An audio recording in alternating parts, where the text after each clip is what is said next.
Congressman, you know, it has been stunning to see some of these protests that have taken place. I don't know if you saw the images even just last night. They were blocking Penn Station in New York. Here's some of the images from Columbia University. And then earlier, of course, in the week, we saw outside the Democratic National Committee offices, they were punching police officers, spraying them with pepper spray. What is going on with our country, and why is this not being clamped down? This is getting very dangerous.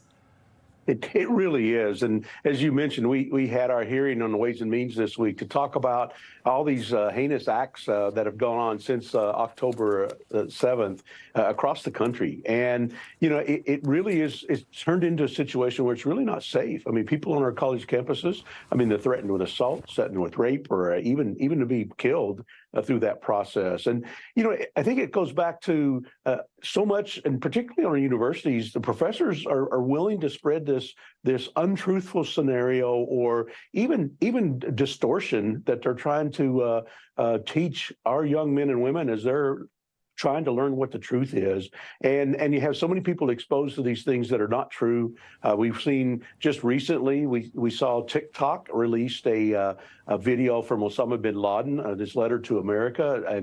And you know, so many of these young college-age students, they don't remember what 9/11 was and how heinous that was. And so we're just seeing over and over again countries like China and Russia and Iran who want to spread propaganda, want to spread false stories about the United States. And we need to make sure that the truth gets out, that we talk about really what's going on in the world, what the history is, what the backstory is, and make sure that people understand what's really happening. Yeah, and speaking of what's really happening, did you see this? This was an anti-Semitic map of New York City, and it included some newsrooms, businesses, landmark buildings, marking them as, quote, targets for action, calling for an intifada.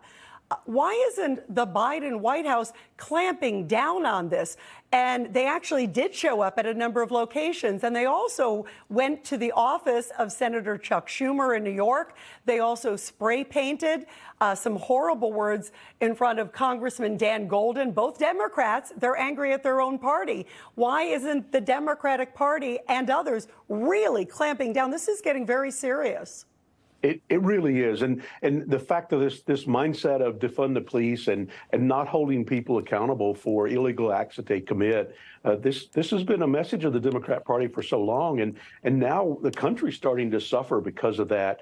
And we're seeing over and over again where people commit acts that are crimes and they should be prosecuted for. And you see, you know, several of the Capitol Police got injured when they were barricading and protesting at the Democrat headquarters a couple of nights ago, and it's a dangerous situation, and you know, our federal government needs to step up.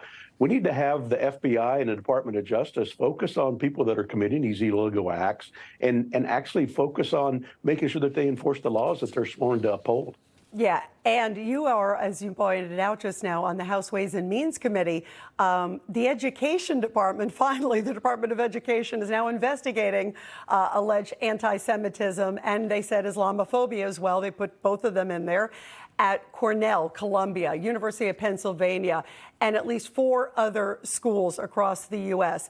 Is this too little too late? And I know that the House Ways and Means Committee are looking at also potentially maybe taking away some federal funds from some of these schools. Where do you see this going? What can you do? And what more can DOE do?